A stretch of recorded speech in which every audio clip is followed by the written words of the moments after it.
Hello viewers, இன்னைக்கு நம்ம பார்க்க போறது Bleach episode 15 part 1.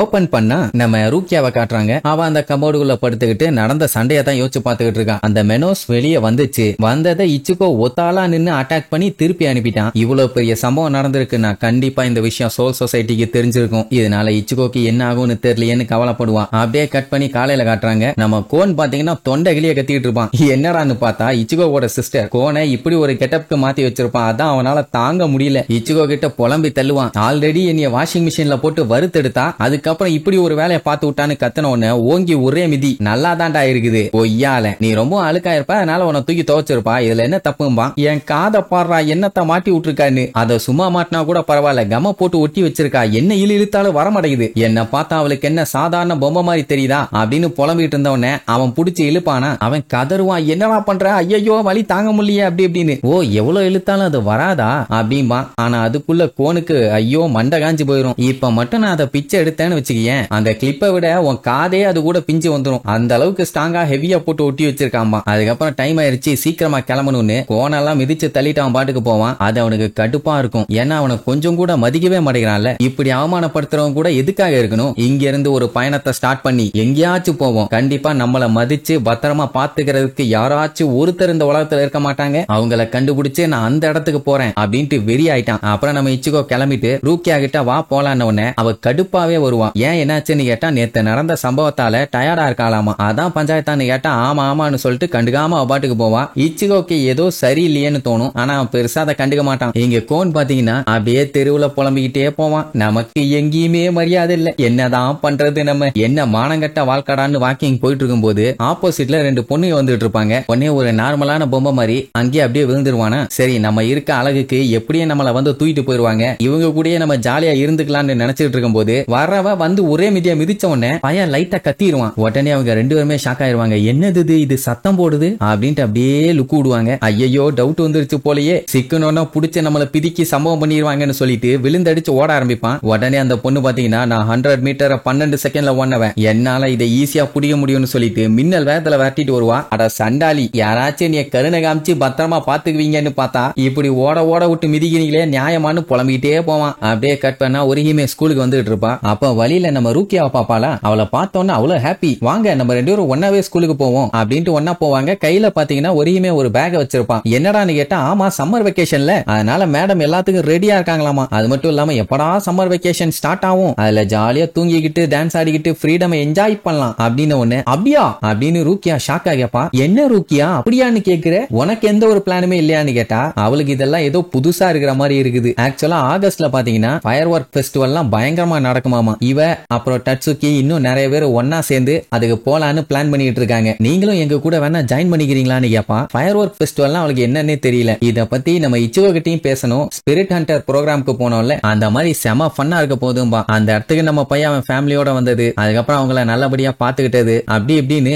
அவனை பத்தி புகழ்ந்தும் பேசுவா, கிண்டலும் பண்ணுவா. ரொம்ப அக்கறையா பேசிட்டு ஃபயர் ஒர்க் ஃபெஸ்டிவலுக்கு வாங்கன்னு சொல்லி கூப்பிடுவா. ரூக்கியா வர்றேன்னு சொல்ல மாட்டான். நான் யோசிச்சு சொல்றேன்பா. அப்படியே கட் பண்ணா ஒரு கருப்பு பூனை ஒண்ணு காட்டுறாங்க. அது பாத்தீங்கன்னா ஹைட்டான பிரிட்ஜ்ல இருந்து அப்படியே ஒரு ஜம்ப் பண்ணி அது பாட்டுக்கு போயிட்டு இருக்கும். அதே நேரம் இங்க ஒரிஹிமே அவ ஃப்ரெண்ட்ஸோட ஜாலியா விளையாண்டுட்டு டட்சுகிய கூப்பிட்டு இருப்பாளா. அந்த இடத்துக்கு கோன் வந்து நான் ஒரிஹிமேவை கண்டுபிடிச்சிட்டேன், அவ ரொம்பவும் கைண்டான சூப்பரான பொண்ணு, அவ கண்ணு முன்னாடி ஆள் இல்லாம நான் அழகா படுத்து கிடந்தேன்னா போற வழியில என்னைய பார்த்துட்டு ஐயோ இவ்வளவு அற்புதமான ஒரு பொம்மை இப்படி தனியா கிடக்குதா, விடவே மாட்டேன், இனிமேட்டு இந்த பொம்மை எனக்கு தான் அப்படின்னு என்னைய தூக்கிட்டு போயிருவா. அவ மட்டும்தான் என்னோட ஒரே டார்கெட்னு சொல்லிட்டு பையன் அவ ஃப்ரீயா இருக்கும் போது அவ முன்னாடி போய் விழுந்தா பரவாயில்ல, விளையாண்டுட்டு இருக்கும் போது குறுக்க போயிட்டான். டட்சுகி அவனை நோட் பண்ணாம டிராகன் பசூக்கான்னு சொல்லிட்டு ஓங்கி ஒரு மிதி வைப்பான். பாலோட சேர்த்தி பறந்து போவான். பெர்ஃபெக்டான பாலுன்னு சொல்லிட்டு ஒருகிமே ஒரே அடி, அதுவும் பேட்டை வச்சு. இப்படி ஒண்ணு நடக்கும்னு அவன் எதிர்பார்க்கவே இல்லை. நீங்க எல்லாம் மாடு முட்டி தாண்டி சாவீங்கன்னு சொல்லி கத்திக்கிட்டே பறந்துருவான். ஆக்சுவலா இது என்ன கேம்னு உங்களுக்கே டவுட் வரும். அவ மிதிச்சா